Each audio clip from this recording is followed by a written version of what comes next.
ilmu itu ada efeknya satu, izalatus syak war raib wal jahal, bisa menyembuhkan penyakit ragu, bimbang, dan kejahilan. Nah, Bapak kalau ngaji bisa menyembuhkan itu yang disebut ilmu. Kalau ngaji akhir zaman malah tambah bikin gelisah, bikin tambah takut, ya berarti bukan ilmu, itu namanya ngaji was-was. Ya, tapi ya begitulah. Kita sering membacakan sebuah riwayat motivasi untuk orang, tapi kita lupa memotivasi diri kita sendiri. Saya 25 tahun ngaji hadis waktu itu. Awal kita ngaji hadis karena asbab si Kiai Fulan. Udah 25 tahun, hadis dia nggak nambah. Hadis kita sudah ngaji 6 kitab besar, ditambah 9 kitab besar. Lah dia masih pakai utulul ilma walau bisin, ya. Seperti juga kalau bulan puasa, bahwa 10 hari pertama rahmah, kedua gitu maghfirah, yang ketiga itqu minan nar. Hadisnya memang di kitab sahih, namanya Sahih Ibnu Huzaimah, tapi Ibnu Huzaimah meragukan sendiri kesahihannya. Nah, kalau orang haji kan jadi tahu bahwa tidak semua hadis yang dianggap populer itu sahih. Dan banyak lagi, ya, dan banyak lagi. Dan alhamdulillah Allah izinkan saya yang hina ini mengkaji kalam-kalam Nabi mulia. Kita dari 2004 sampai sekarang khidmat untuk hadis Nabi Muhammad SAW. Sehingga beberapa kiai-kiai aswaja mengira saya ini lebih concern di hadis, tapi belakangan kok jadi tasawuf begitu. Padahal secara formal saya kuliahnya usuluddin. Usuluddin itu khususnya ilmu akidah, tasawuf dan filsafat. Bukan digabung-gabung, tapi itu punya kamar-kamar sendiri. Sekarang kalau di UIN, Bapak Ibu, akidah dan filsafat sendiri, tasawuf sendiri. Dulu di masa kami masih satu paket. Sampai S2 saya tulis tentang akidah ulama-ulama di Nusantara yang mereka 100% bertasawuf, tapi akidahnya semuanya ahli sunnah wal jamaah, yang ditulis di depan akidah Imam Asy'ari dan Maturidi. Ya, keren lah buat kiai dan pengurus. Selamat dihujat, ya. Berani soalnya, ya. Karena sekarang itu perlu gimmick begitu, perlu. Karena banyak orang tidak pede berahlus sunnah wal jamaah, jadi gengsi gitu, malu. Padahal berahlus sunnah itu keren, ya. Akidah Imam Asy'ari yang ditulis di depan itu akidah paling viral di zamannya, itu berabad-abad. Dulu nggak ada YouTube, beliau berkalam apa tahun ini, bulan depan sudah sampai di Andalus. Apa yang dia kalamkan itu bulan depan udah sampai di India. Dulu ajaran beliau saking viralnya. Dulu kan orang bawa kitab pakai onta, nggak ada pakai YouTube, nggak ada hari ini, ya. Dan kita beruntung hari ini puncak peradaban. Biasanya kalau udah habis puncak turun. Ya, jika peradaban zahir turun, peradaban rohani naik. Berarti waktunya tinggal dikit.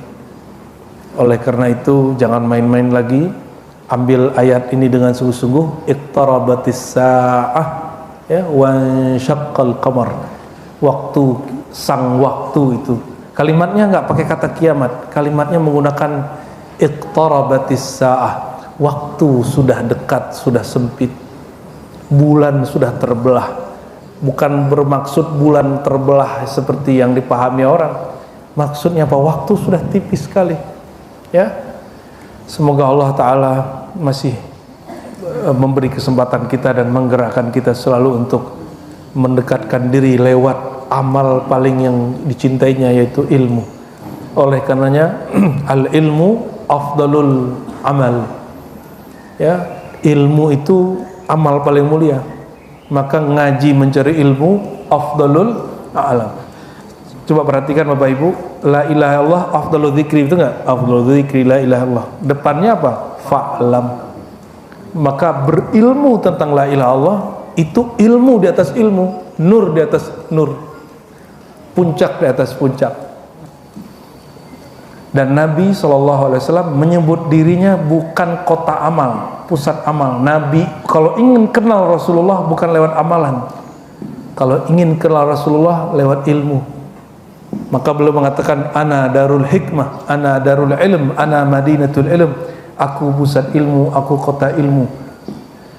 Jadi kalau ingin kenal Rasulullah, kenali lewat ilmu. Berarti pewaris mutlaknya di akhir zaman, Nabi Isa yang juga akan turun di akhir zaman, hanya dikenal dengan ilmu. Sebaliknya Dajjal, wali-wali palsu itu dikenalnya lewat apa? Keramat-keramat, padahal mereka bukan keramat. Jadi kalau antum masih mengenal wali itu dengan kejadian luar biasa, terbang di waktu yang sama ada di beberapa tempat, ya bisa kalamnya bisa nurunin hujan, kalau ngomong terjadi, ini gampang ditipu oleh Dajjal nanti.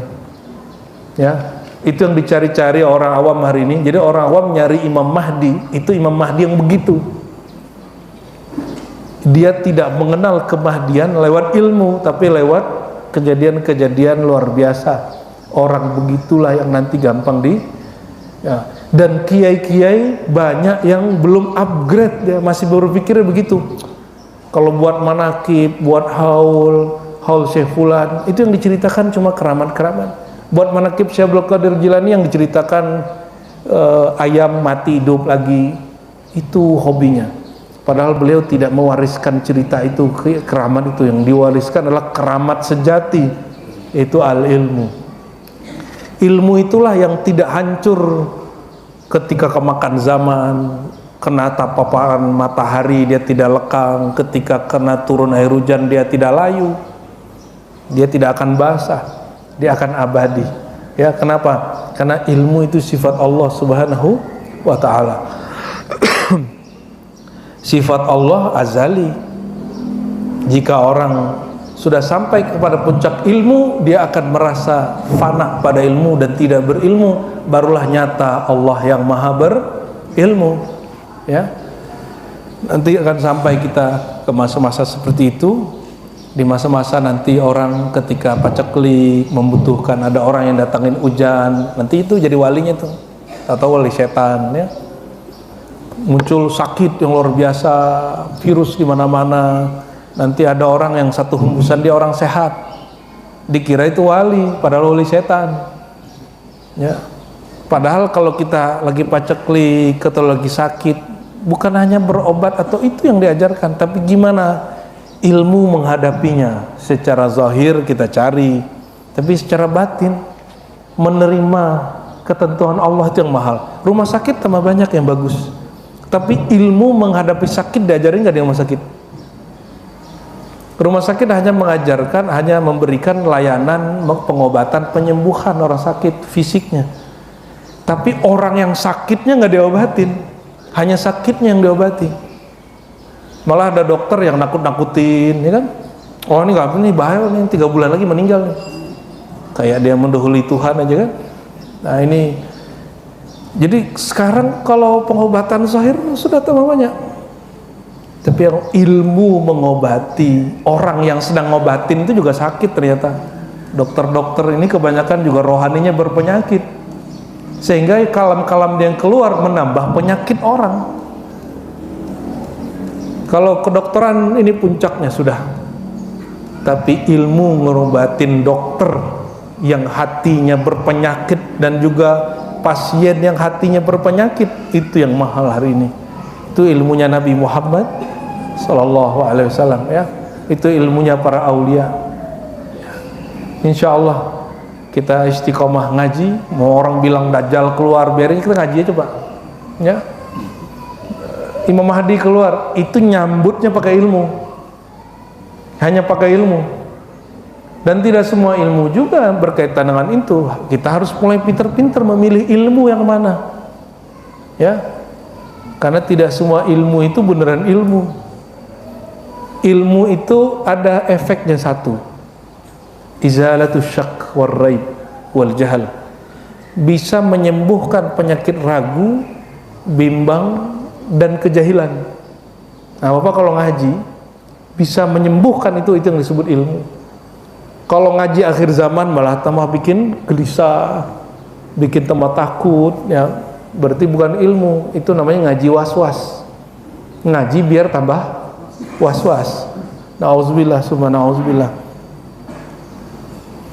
Kita masuk ke kitab Khasa'isul Ummatil Muhammadiyah, keistimewaan, kekhususan umat Sayyidina Muhammad SAW, yang ditulis oleh Al-Alam Al-Muhaqqiq Al-Muhaddis Sayyid Muhammad bin Alawi Al-Maliki Al-Hasani. Beliau ini seorang syekh, juga doktor, bidangnya hadis, murid dari ayahnya sendiri Sayyid Alwi, dan murid musnid dunia, ahli hadis dunia, namanya Syekh Muhammad Yasin bin Isa Al-Fadani Al-Indonesi aslan, Al-Makki Maulidan, ya, orang kita yang lahir di Mekah jadi orang Saudi, tapi ilmunya menjadi pusat semua orang hari ini yang menyebut dirinya bersanad di Al-Azhar, di Yaman, di India, di Suriah, sampai ke ujung Maroko, sampai ke ujung Indonesia, semuanya bersanad menjadi murid Syekh Muhammad Yasin bin Isa Al-Fadani, ya. Cuma orang Padangnya jarang paham. Saya pun baru mengerti tahun 2006, Kiai. Ya, 2006 saya baru tahu ada nama Syekh namanya Muhammad Yasin Isa Al-Fadani, sudah meninggal tahun berapa tuh ya? 90, 91. Ya, belum meninggal. Berarti orang yang ke Mekah, yang pernah ngaji di Mekah sebelum tahun 90 pasti jumpa. Cuma dia nggak ngeh juga, udah meninggal baru orang paham. Biasa begitu, wali kalau masih hidup nggak dianggap orang, udah meninggal baru dielu-elukan. Abah Guru sekumpul waktu hidupnya maulid segitu-gitu aja, pas meninggal setiap haul itu martapura udah jadi jutaan, lautan manusia. Presidennya datang nggak bisa masuk. Dulu presiden yang lama sono nggak bisa ngapa-ngapain, dianggap orang biasa. Itu cuma hanya mendengarkan maulid, amalnya cuma maulid, Kiai. Jadi haul itu isinya baca maulid, baca zikir saman yang disukai oleh Syekh Muhammad Zaini itu, yaitu Abah Guru sekumpul. Ya, alhamdulillah Pulau Jawa ini pulau selawat, alhamdulillah, Ki.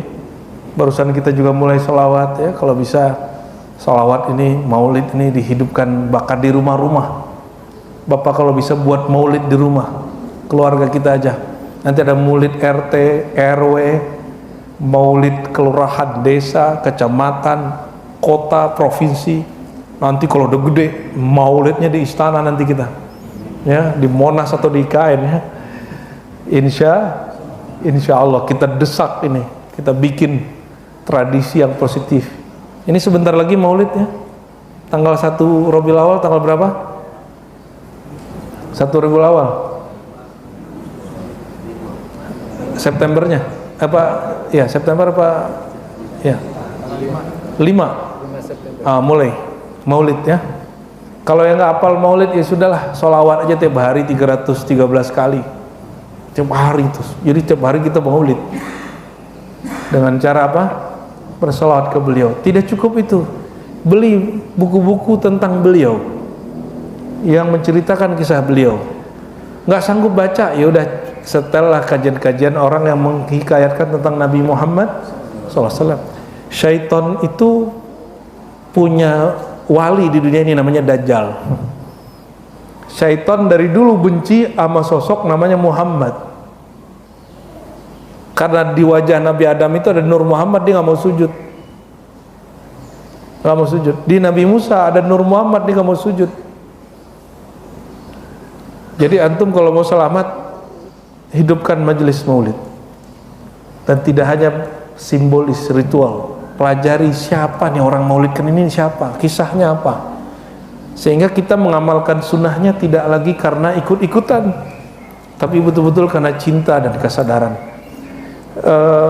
Orang kalau suka bola itu dengan senang hati dia pakai baju dan ngikutin gaya orang pemain bola yang dia suka, karena dia kenal. Coba antum kalau kenal dengan Rasulullah SAW, kita nirukan gayanya, menirukan dermawannya, menirukan semua akhlaknya itu nggak ada beban. Nabi itu, nih contoh nih, Nabi diketusin orang nggak balas ngetusin, bisa nggak? Kalau nanti belum punya idola yang begitu, nggak akan bisa melawan diri sendiri. Diusir orang nggak balas ngusir, ya. Nabi itu dihina orang nggak balas menghina. Kalau ente gimana? Orang kalau baik mana, aneh lebih baik. Orang kalau hina aneh lebih menghina dia. Emang begitu Rasulullah? Nggak begitu Rasulullah. Itu kiai setan tuh yang mau begitu, ya, wali syaiton kalau ngomong begitu. Kalau al-wali al-Muhammadi, pengikut Sayyidina Muhammad SAW, idfa billati hiya ahsan, membalasnya dengan cara yang baik. Kita berdoa semoga Allah Ta'ala masukkan nur itu dalam diri. Ciri-ciri nur masuk dalam diri, akhlaknya lebih mulia. Itu yang disebut Nur Muhammad. Ini Nur Muhammad itu bukan nanti dapat cahaya lampu masuk ke dalam gitu ya. Ya pasang aja lampu di dalamnya kan. Bukan itu Nur Muhammad. Nur itu kalau turun ke akhlak, akhlaknya jadi mulia. Memancar di wajah-wajahnya sumringah. Apa kata Nabi? Sedekah yang paling ringan, tabassumuka fi wajhiki. Engkau berwajah ceria ke temanmu, jangan cemberut ke teman-teman. Dan teman paling dekat pasangan hidup, saudara, tetangga, bisa nggak sama pasangan tuh nggak cemberutan gitu ya? Bisa nggak? Jangan muka tembok gitu. Hari ini mohon maaf, orang ngobrol sembari main handphone, itu nggak baik Pak. Kalau mau handphone minta izin, maaf Pak saya buka, maaf Dek, maaf sayang, maaf Mas, gitu ya, gitu. Ini masuk ke resto kayaknya cantik-cantik, cakep-cakep. Kita kira ini mesra pun kayaknya pasangan keren banget nih. Tahu-tahu pas duduk main handphone masing-masing. Betul nggak? Nggak indah itu. Ya. Dulu orang ngangkot, kita kalau ngangkot setiap hari kita kenal orang, tuh kan? Tiap hari kita kenal orang Pak. Saya dulu ke kampus tuh naik angkot. Kalau nggak jalan kaki. Setiap hari kita kenal orang baru. Bukan gebetan baru, bukan. Kadang kita kenalnya bapak-bapak, mama-emak, ya. Engkong tuh tua-tua kita bantuin turun. Oh indah sekali dulu. Sekarang cuek aja. Duduk, lu gua, hidup lu, gua. Betul-betul aneh hari ini. Dia dekat dengan orang yang online jauh di sana, tapi dekat dengan orang kiri kanannya enggak. Coba sedekah yang paling sederhana. Sama pasangan sendiri, saudara sendiri, orang sendiri, tetangga, berwajah sumringah. Bukan ketawa-ketawa sendiri Pak, bukan. Insya Allah kalau itu tandanya wajahnya dan nurnya, wajah Nur Muhammad Sallallahu Alaihi Wasallam. Amin ya. Jangan ketawa sendiri, nanti malah disebut gila. Kita kirimkan doa untuk orang-orang tua kita, untuk Sayyidina Muhammad Sallallahu Alaihi Wasallam Abu Ruh, untuk pengarang kitab ini Sayyid Muhammad Alawi Al-Maliki. Al-Fatihah. Bismillahirrahmanirrahim. Orang maghdubi alaihim waladdallin, amin. Sekarang kita masih masuk kepada kemuliaan umat Nabi Muhammad dengan satu amalan rahasia mereka, yaitu qiyamul lail, bangun di malam hari. Bukan nonton bola, bukan. Boleh nonton bola tapi tahajud dulu ente ya, atau setelah nonton bola witir dulu kita baru tidur. Jangan bikin Allah cemburu, Allah Maha Pencemburu ya. Ini yang indah untuk orang berumah tangga ya. Sebelum kita pindah ke pasal yang baru, halaman 19 ya, kata Nabi sallallahu alaihi wasallam, "Wa man qama al-laila wa ayqaza ahlahu lis-shalah fil lail." Siapa yang bangun malam hari lalu membangunkan istrinya atau suaminya pada malam hari, wajabat lahumur rahmah. Maka mereka wajib dapat rahmat, pasti dapat rahmat. Wasabatat lahumul maghfirah, itu keluarga dapat ampunan. Dia bangun subuh, mereka diampuni oleh Allah dan kasih sayang mereka tambah kuat. Makanya Bapak Ibu di rumah bikin sholat malam itu. Kalau nggak sendiri-sendiri jamaah-jamaah ya sendiri-sendiri terserah. Yang penting ada ya. Atau kalau lagi di perjalanan pulang nggak sempat ke masjid, jemaahnya dengan pasangan kita, itu bondingnya dibangun di situ ya. Warawa Abu Dawud an Abi Hurairah qala qala Rasulullah sallallahu alaihi wasallam, rahimallahu rajulan qama minal lail. Allah pasti rahmati sayangi seseorang yang bangun tengah malam fasalla, lalu dia sholat. Ini perhatiin, dia dulu yang bangun, jangan ngomong deh bangun deh nggak begitu. Kita dulu bangun, kita dulu sholat, baru bangunin. Kenapa? Nanti air wudhu itu kita bisa usapin ke wajah pasangan kita. Dia nggak bangun nih, ya nggak mungkin juga nanti handphonenya jadi pakai untuk nabok kita, nggak mungkin. Pasti tanpa sayang deh ntar ya. Ini coba lihat, wa aiqaza ahlahu wa aiqaza imra'atahu, lalu dia membangunkan istrinya. Fa in abad, jika istrinya malas bangun, nadaha ay rasha fi wajhiha al-ma'a, lalu dia ambil air wudu, ya, dia percikin ke muka istrinya. Indahnya bukan main itu. Itu keluarga yang diidam-idamkan semua orang tuh, benar nggak Bu? Apa jangan ganggu gua gitu ya kali ya. Kalau saya pertama ngaji hadis ini tahun 2006, itu saya nangis Pak baca hadis dan ketawa sendiri. Baca hadis ini terharu, sudah kebayang, indah juga orang menikah ya. Ya. Nangis baca hadis ini dan ketawa sendiri. Habis ketawa, teman kita bingung, dikira kita gila kali. Enggak, kita lagi gila dengan hadis ini kan. Kita lagi asik baca hadis ini. Seakan-akan saya mengalami itu gitu. Tapi kapan? Masih jomblo. 2004 aneh masih jomblo Kiai. Alhamdulillah. Wa rahimallahu imra'atan qamat minal lail, dan sebaliknya suaminya kecapean pulang kerja tidur, istrinya lihat suamiku butuh istirahat lebih, dia sholat dulu. Udah sholat berapa rakaat, dia lihat waktunya, masih ada waktu, dia bangunin suaminya. Suaminya ngorok tapi nggak bisa bangun ya. Kan ada orang yang kalau kecapean dia dibangunin dia nggak sadar, betul nggak? Bahkan dia ditelepon orang, dia ditelepon ngangkat tapi dia nggak sadar. Apa kata Nabi? Fasolat, lalu si perempuan ini, si istri ini, si ibu ini dia sholat. Lalu aiqazat zaujaha, dia membangunkan suaminya. Fa'in aba nadahat fi wajihal ma, jika suaminya sulit bangun, maka dia merayunya dengan percikin. Jangan diciumin, bau jigong ya, boleh nggak apa-apa Pak. Cuma ini hadis cocok untuk kita bermazhab Syafi'i, karena ini kan tidak ada sentuhan di situ ya. Kalau antum, kayaknya gawat ini, dibangunin malah berlanjut nanti yang lain ya. Allahumma sholli ala Muhammad. Ya, semoga keluarga kita yang sudah berkeluarga begitu, yang belum segera itu punya pasangannya, insya Allah. Warawat Tabarani, ya, diriwayatkan oleh Imam Tabarani dengan riwayat yang sama, lalu ada ujung di belakangnya. Fayuqumani baitihima, mereka menghidupkan rumahnya. Fayadhkuranillaha, lalu keduanya suami istri itu berzikir bersama. Ini dalil boleh berzikir berjamaah ya, berdua. Dan ini kabar buat laki-laki ya, nih biar anehnya yang kasih tahu ibu ya. Ibu-ibu tuh senang dipimpin suaminya sholat, senang dipimpin suaminya zikir, betul nggak Bu? Senang, katanya cari imam, tapi imam masjid udah punya bini. Ya ente jadi imamnya. Saya nggak bisa. Emang tahun dulu bilang nggak bisa, tahun sekarang masih bilang nggak bisa. Terus kalau dulu ente miskin, sekarang bisa kaya, kenapa dulu nggak bisa jadi imam, sekarang tetap nggak bisa ya? Ada yang marah nih alam lain nih.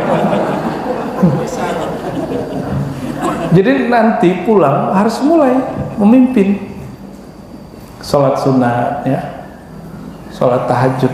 Ini dalil bahwa sholat tahajud boleh berjamaah, dan ini dalil bahwa zikir malam berjamaah pun dianjurkan ya. Ini dalilnya. Boleh juga sendiri-sendiri, tapi beda Bapak Ibu. Zikir berjamaah itu gelombang suaranya itu akan kuat bulat sampai ke pojok-pojok rumah. Dan kata Imam An-Nawawi, keberkahan nur daripada zikir itu sejauh mana suaranya sampai. Kalau kalau bayangan antum kan suaranya kenceng-kenceng, makanya masjid gagal paham. Suaranya dikencengin, terganggu lah orang lagi tidur. Bukan itu masih di rumah sendiri, tapi ada makna rohaninya.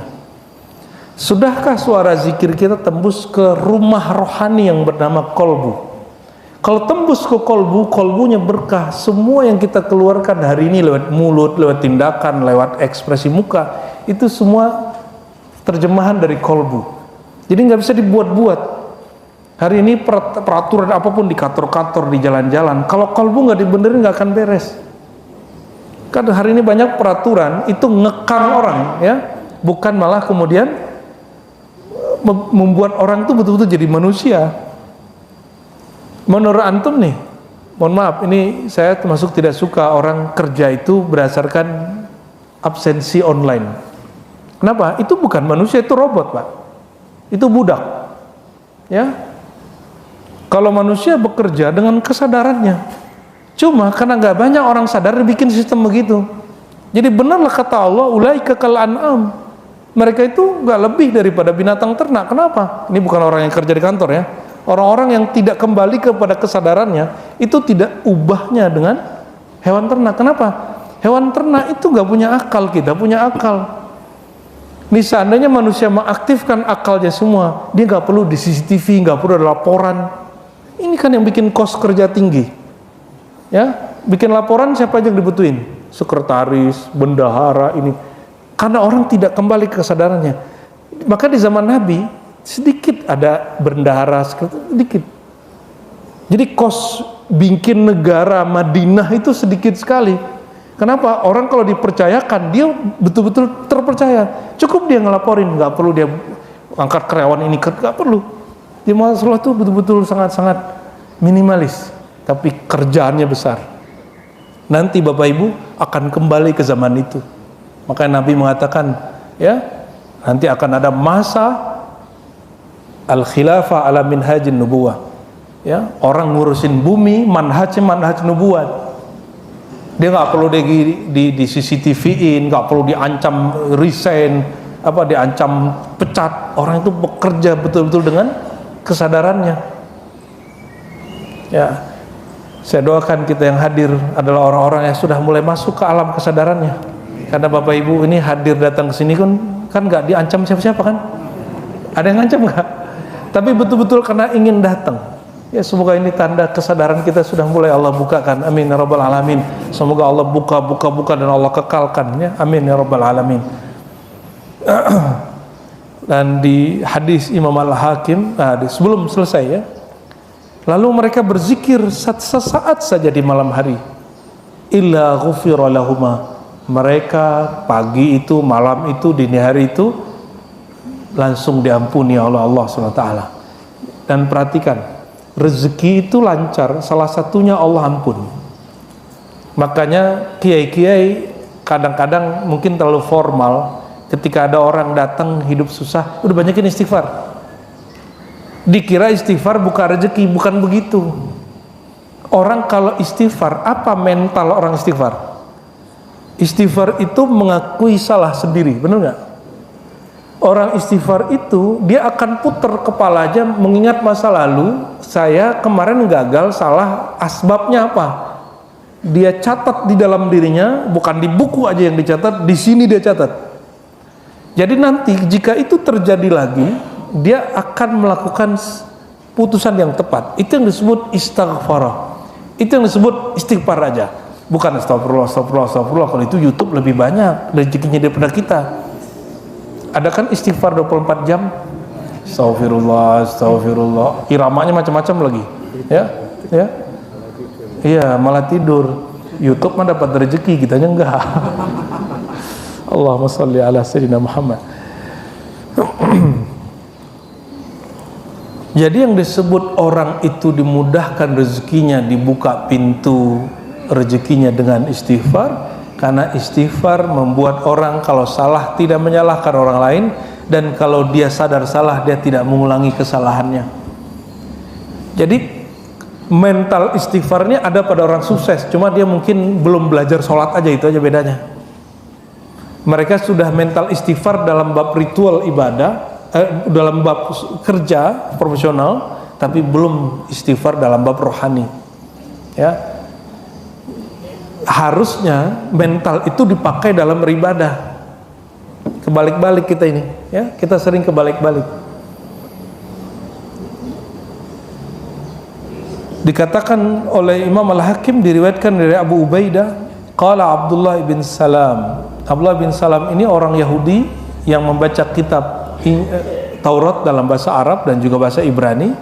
Dia mengabarkan, Abdullah bin Salam inilah yang menyaksikan bahwa Nabi itu di wajahnya tidak ada kehubungan. Kata bibinya, kamu lihat Abdullah, jika Muhammad itu Muhammad yang dikabarkan di kitab kita, la tajid fi wajhihi kizban, kamu tidak lihat di wajahnya ada kegelapan, sifat bohong, pembohong, pendusta. Abdullah dengan polosnya dilihat, oh iya, wajah. Jadi ternyata orang-orang Yahudi lama belajar ilmu firasat. Yang ini ilmu sempat berkembang oleh Imam Fakhruddin Ar-Razi dan oleh ulama-ulama kita. Kemudian jadi ilmu weton, ilmu feng shui kalau di Cina, apalagi ilmu macam-macam lah. Cuma oleh nggak paham disebut tuh syirik, padahal itu ilmu yang sangat luar biasa penting di dunia kerja atau dalam kita beraktivitas.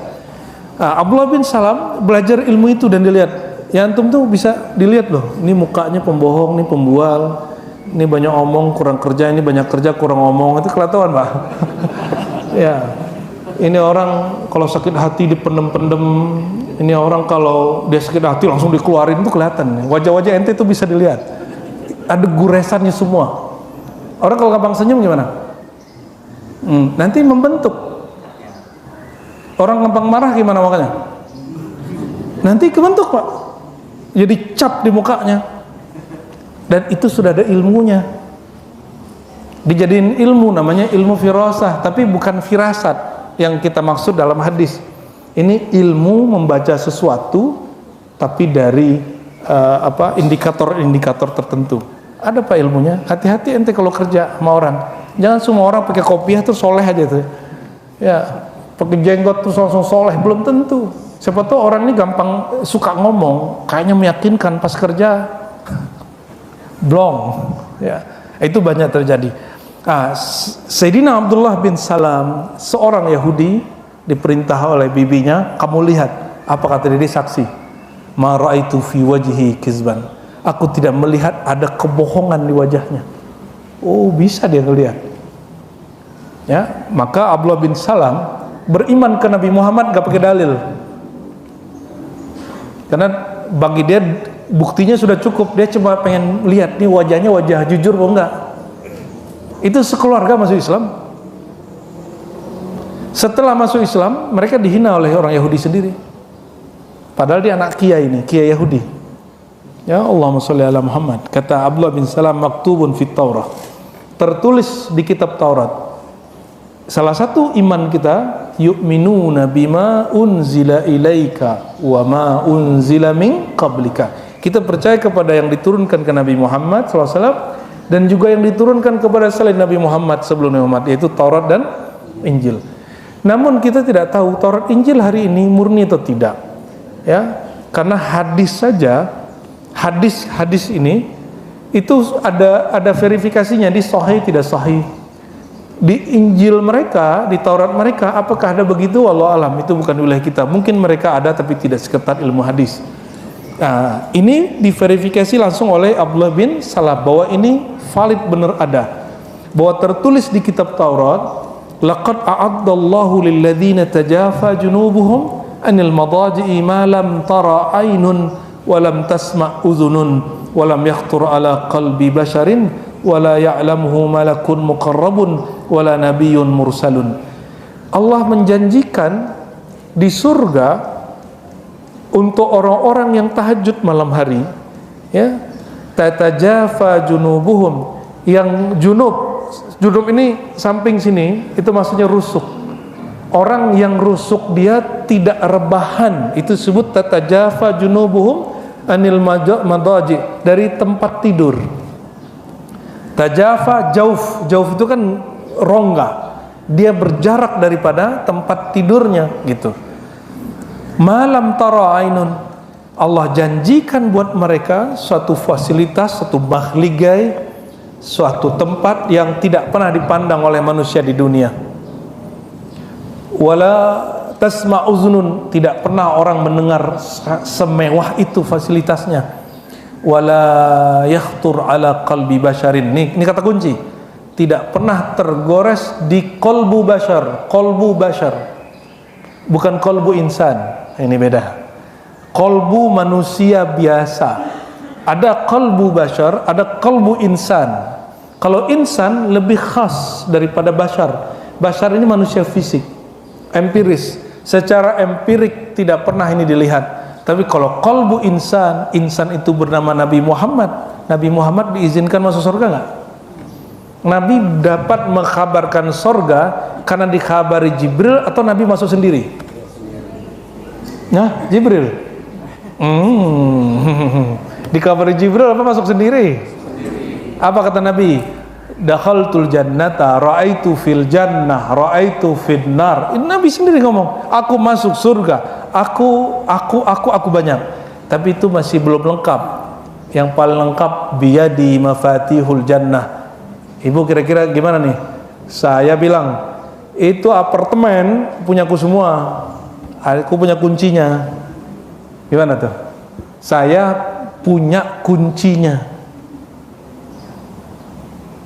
Kira-kira kalau saya masuk bebas boleh nggak? Bebas, mau lantai mana juga boleh. Saya usir juga orang ini, udah selesai balik kan. Saya sudah bayar, gue ganti gitu. Boleh saya begitu Pak ntar. Nabi ngomong biyadi. Orang Arab kalau ngomong biyadi lebih daripada indi. Kalau indi bisa diambil orang, kalau biyadi hanya Allah yang boleh ngambil. Biyadi, di tanganku, milik mutlakku. Kunci-kunci surga. Oh, kunci surga itu banyak. Mafatih, bukan miftah. Kunci-kunci surga. Kalau Nabi mau masuk boleh. Kalau Nabi udah masuk cerita. Berarti cerita Nabi ini cerita langsung atau cerita dari orang yang bercerita? Berarti kolbu Nabi kolbu bashar atau kolbu insan? Maka kalau di kitab Maulid disebut al-bashar la kal-bashar, manusia tapi bukan seperti manusia biasa, kita sebut kolbu insan. Jadi insan bermakna bashar, tapi bashar belum tentu bermakna insan, karena insan ini lebih tua dari bashar.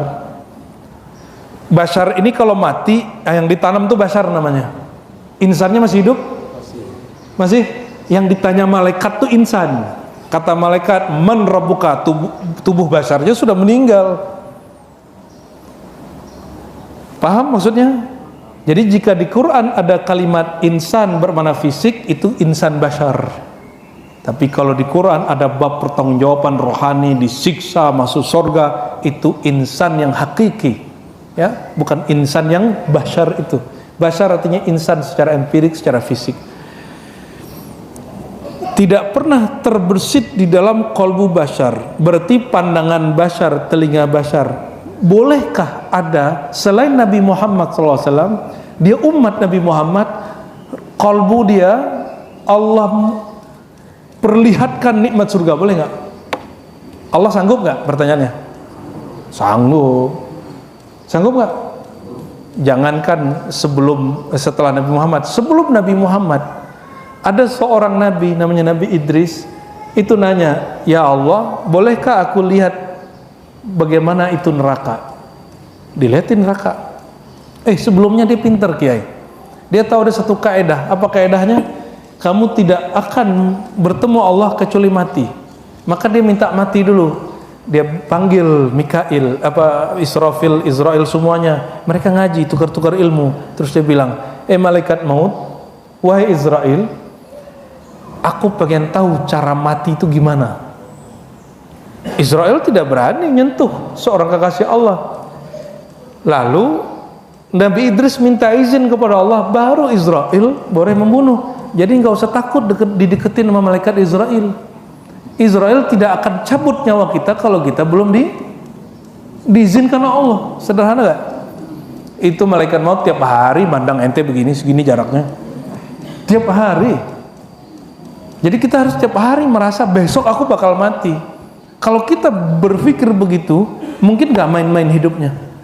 Gak bakal main-main. Gak ada lagi waktu itu, santai itu gak ada. Waktu itu semuanya bermanfaat. Kita sudah tahu besok mau mati kok. Kan gak tahu kita besok mati atau tidak. Nah, Nabi Idris ini pinter. Dia sudah lihat juga tanggal matiku sekian.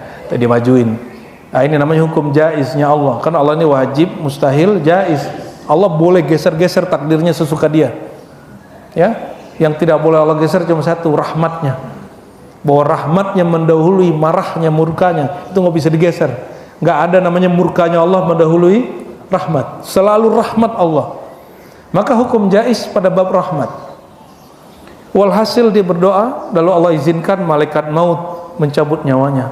Terus dia bilang, oh gini rasanya mati ya bang, sakit sekali orang mati itu ya. Ya, sakit sekali orang mati itu. Ada namanya sakaratul maut. Jadi Nabi Idris kalau cerita tentang sakaratul maut, dia langsung mengalami. Kami punya guru namanya dulu, saya lupa nama kecilnya ya. Kita hanya manggil beliau Abu ya. Mungkin sengaja Allah sembunyikan namanya ini. Beliau cerita bagaimana dia mati suri. Bahkan mau lagi mati suri, udah mati, tau-tau hidup gitu. Udah dokter bilang udah nggak hidup jantungnya, tapi ternyata dia habis itu nggak lama hidup. Itu jantung berhenti 5 detik pak, 3 detik itu orang sudah, otaknya sudah rusak itu. Ya, darahnya nggak ngalir ke sini, udah menjadi orang yang lain. Ternyata Allah kembalikan kesadarannya. Maka dalam akidah Ahlussunnah mati itu bukan jantung berhenti. Dalam akidah Ahlussunnah mati itu berpisah ruh dengan jasad. Ya. Lalu guru kita ini udah sehat mulai bercerita, dan dia bercerita tentang sakaratul maut. Itu kita merinding Bapak Ibu, nangis kita semua karena dia mengalami sendiri. Dia nggak cerita sampai kemudian masuk surga, itu hanya dicerita bagaimana sakaratul maut itu betul-betul luar biasa. Dia cerita bagaimana kalau orang mau meninggal, nanti semua amalnya dari awal dia hidup sampai dia detik itu kayak nonton film tapi kayak kita di dalamnya. Malunya bukan main kalau dulu pernah maksiat diam-diam, ngambil hak yang bukan hak kita, ya. Malunya bukan main. Jadi dia sendiri malu nonton itu. Jadi kita udah dihisap dulu sebelum itu, ya sakaratul maut itu udah hisap awal itu, makanya orang mabuk. Itu sebabnya KPK kalau baru menyidik orang dan orangnya kemudian hampir tersangka aja baru dapat surat cinta, langsung pada sakit-sakitan kan? Ya, itu mabuk namanya, mabuk KPK, sakarat KPK. Ya, ada sakarat BPK, ada sakarat jaksa, ada sakarat pengadilan. Oh bisa pasang ring jantung berdua langsung. Ya, ini sahabat-sahabat kita politisi banyak yang kemudian begitu. Ya, dan emang normal. Itu normal. Kenapa? Kita sedang disidik. Yang menyidik hari ini bukan lagi KPK, yang menyidik langsung tentara, langsung jaksa langitnya Allah ya, langsung hakim langitnya Allah Subhanahu wa taala. Wajar orang kemudian sakaratul maut. Ya. Orang kalau lagi sakarat itu Bapak Ibu, bisa buang air kecil sendiri. Buang udah nggak jelas itu dah. Kalau dia tidak punya kesadaran rohani yang tinggi, sudah selesai itu. Mati dalam sakarat, mati kufur, mati fasik minimal ya. Nah, ini yang menjadi PR kita. Kolbu kita mesti kolbu insan, tidak hanya kolbu bashar. Apa beda kolbu insan, kolbu bashar? Kolbu bashar disebut nama Allah nggak bergetar. Kolbu insan idza dzukirallah wajilat qulubuhum, disebut nama Allah kolbunya bergetar. Mereka kalau ngumpul 2 saja, 2, 3, 4, 5 langsung jadi taman surga. Allah yang berkalam lewat Rasulullah. Kata Nabi, jika engkau melewati kebun-kebun surga, maka icipilah, petiklah. Nah, para sahabat bertanya, apa itu wahai baginda? Nabi jawab, itu adalah halaqah zikir. Jadi sudah ada taman surga. Berarti surga itu kemanisan yang dirasakan di kolbu. Itu taman surga. Dan saya berdoa semoga majelis ini bagian dari taman-taman surga. Yang kalau Bapak coba rasakan, kalau paham sesuatu nikmat gak? Dan kenikmatan itu addiction, Mbak. Itu candu. Lezat. Bapak kalau makan setempat enak, itu diingat terus. Ini yang bikin orang kalau makan kecanduan setempat, kalau penghisap sesuatu, ya, datang ke tempat sesuatu, kalau dia merasakan asik, dia di kecanduan. Ya, dia kecanduan. Cinta itu manis nggak? Makanya pada kecanduan sama pasangannya kan? Iya, serius. Ya, kecanduannya bukan lagi hanya pandangan, bukan hanya di jasad. Ya, orang-orang sudah tua, sudah nggak bisa lagi hubungan seksual. Kenapa mereka masih bersama? Karena ada kecanduan kasih sayang. Itu nikmat sekali itu. Ya. Allahumma sholli ala sayyidina Muhammad. Ya. Jadi kalau kolbu insan Allah izinkan mengakses ke sana, seperti Nabi Idris. Nabi Idris dimatikan Allah sebentar, terus hidup lagi. Habis itu dia udah bilang, aku kalau mati, habis itu mau masuk neraka dulu lah. Ya. Dia jalan-jalan ke neraka. Dia lihat, ya Rabb, jangankan neraka jahanam, neraka paling ringan pun orang gak akan berani ada yang berangan-angan. Maka orang-orang bodoh lah yang mengatakan, paling kami cuma beberapa hari di neraka. Siapa yang ngomong begitu di Quran? Ada kan di Quran satu kelompok di hikayatan Allah, terus mereka mengatakan, la tamassanan nar la yasamma tamassanan nar illa ayyaman ma'nudat.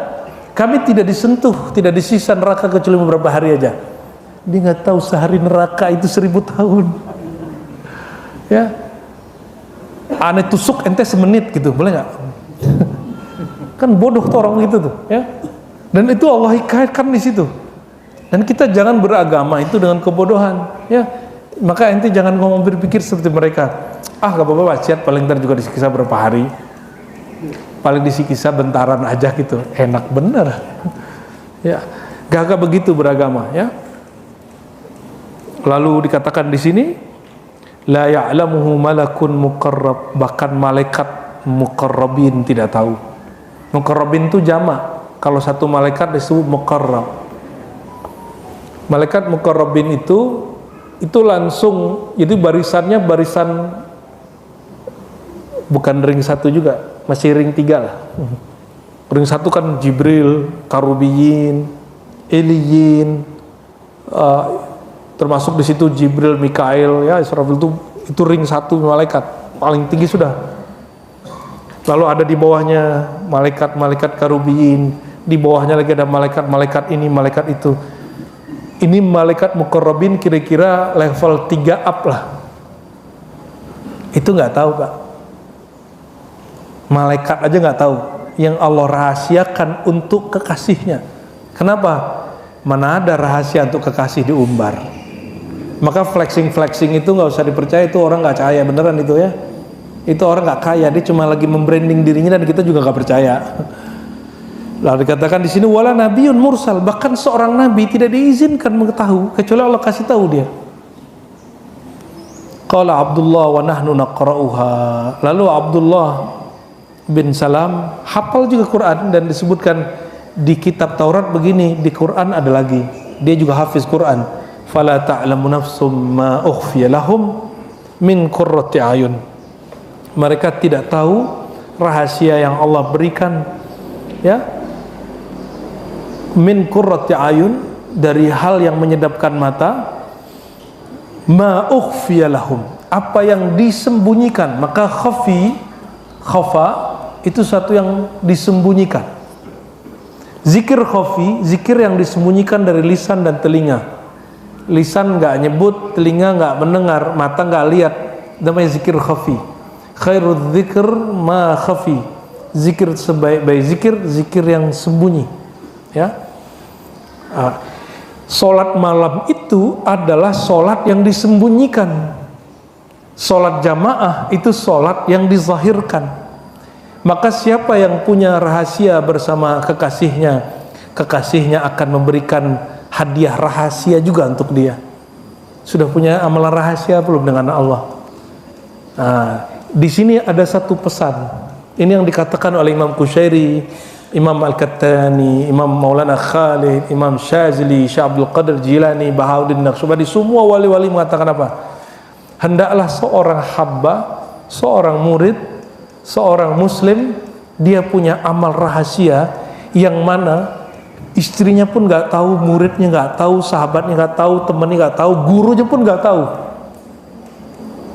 Amal rahasia. Sudah punya Bapak Ibu? Ya, sudah punya belum? Amal yang nggak pernah kita ceritain ke orang, nggak pernah kita posting ke orang, sudah punya belum?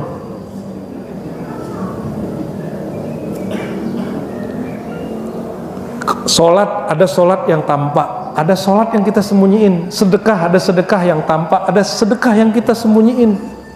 Khidmat, ada khidmat yang tampak, ada khidmat yang kita sembunyiin. Apalagi baca Quran, ada Quran bersama-sama, ada Quran yang kita sembunyiin bersama-sama sendiri. Zikir, ada zikir berjamaah, ada zikir yang kita sendiri, yang lainnya nggak tahu kita beramal kapan. Ilmu, ada ilmu yang dibagi sama-sama, ada ilmu yang khafi. Begitu juga Pak, orang beramal, orang berilmu, ada ilmu yang dibagi, ada ilmu rahasia. Ilmu yang rahasia inilah yang membedakan seorang alim dengan orang alim yang lainnya. Rahasia ini kalau Bapak punya pengalaman zahir seperti KFC, CFC, apalagi McDonald, itu punya masing-masing ayam apa istilahnya? Ayam Kentucky, fried chicken, itu bahasa apa itu? Ya, bahasa kerennya Pak, ayam goreng gitu ya, ayam goreng balut. Itu ayam goreng balut. Ketika KFC sampai hari ini tidak pernah ekspos tentang rahasia bumbu dia. Sampai hari ini Bapak mau kemana aja, mau ke Mekah, rasanya sama. Dan sampai hari ini tukang masaknya nggak tahu rahasia itu, karena langsung dari sana. Ini rahasia. Ini yang bikin dia masih bertahan sampai hari ini ketika yang lain-lain sudah digembur-gembur. Aku punya bumbu rahasia. Ya, orang cepat viral bisa Pak. Tapi kalau dia nggak punya kerahasiaan bersama Allah, dia cuma viral di bumi sebentar, tapi di langit habis dia. Ya, karena dia nggak punya rahasia bersama Allah Subhanahu Wa Taala. Kalau malaikat kenapa-napa sama dia kan Allah nggak bisa ngomong gini, habisin aja, kan gitu aja. Tapi kalau dia punya rahasia dengan Allah, kata Allah, tunggu dulu, ini orang-orangku, ini orang-orangku. Ya.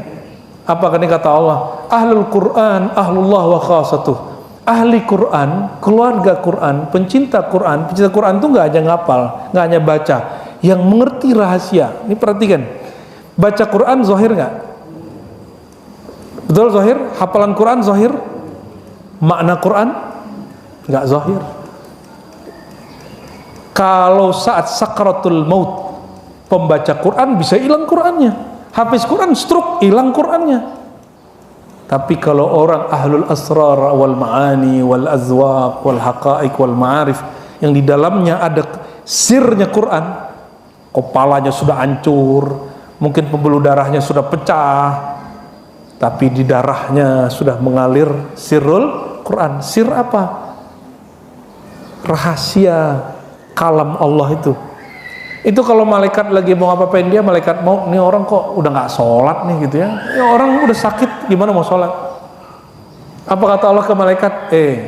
Malaikat maut, itu orangku. Nah, itulah maksud hadis Nabi.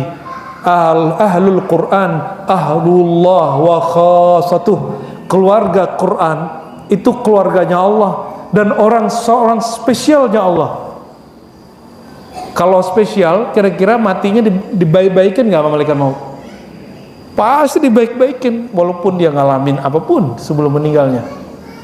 Kalau kekasihnya Allah, orang spesialnya Allah, tamu spesial Allah, keluarganya Allah, pindah alam, masuk imigrasinya malaikat Mungkar dan Nakir. Kira-kira dia jalur awal biasa atau jalur khusus? Ditanya-tanya man rabbuka atau ini orang udah beres, keluarganya Allah. Ya, itu orang nggak dihisap Pak.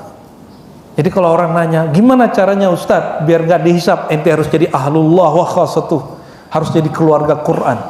Quran itu menyebut dirinya az-zikr, ar-ruh, menyebut dirinya al-ilm, Maka ahlul Quran, keluarga Quran ini berlapis. Ada keluarga bacaan, ada keluarga hafalan, tapi keluarganya sejati, keluarga makna. Karena kalam itu yang paling inti maknanya, ya. Tapi semua ini satu paket, ya.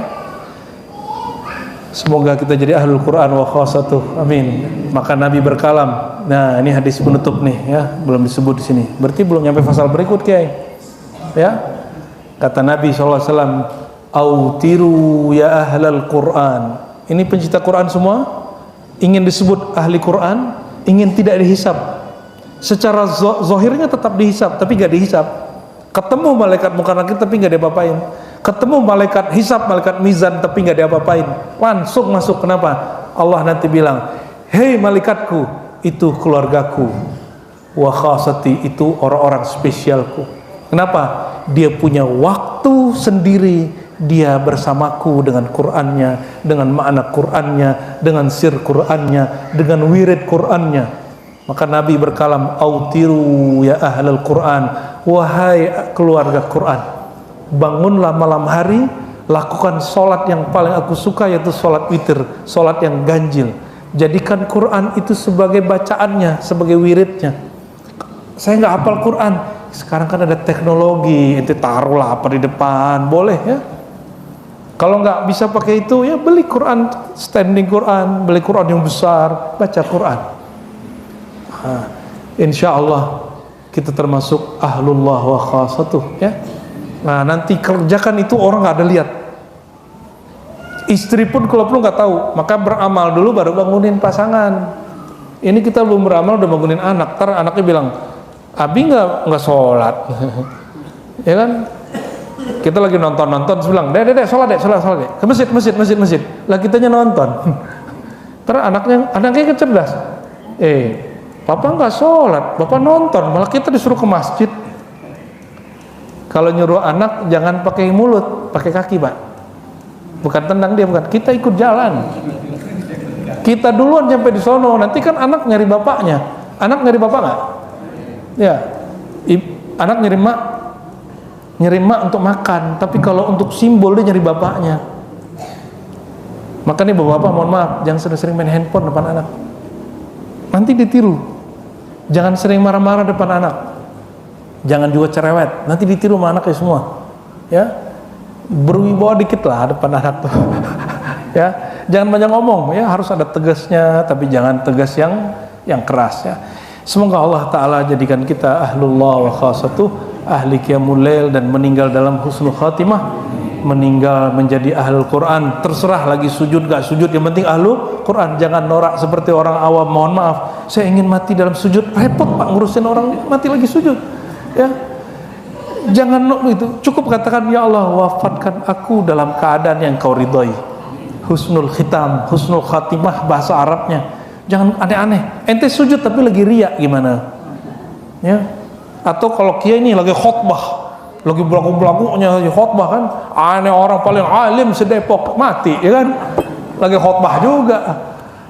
Enggak, minta saja husnul khatimah, jangan minta gimmick-gimmick. Itu sok mati lagi sujud tuh gimmick. Mati lagi sholat gimmick. Kan ada fawailul musallin, celaka orang yang sholat. Nauzubillah, summa nauzubillah. Meninggal jadi kekasih Allah, menjadi keluarga Al-Quran, menjadi orang spesialnya Allah. Amin ya rabbal alamin. Allahumma ya rahman ya rahim ya karim, ya azim ya azim, azimis salatu wassalamu ala sayyidina Muhammad. Ya Allah, kami berlindung dari keburukan diri kami.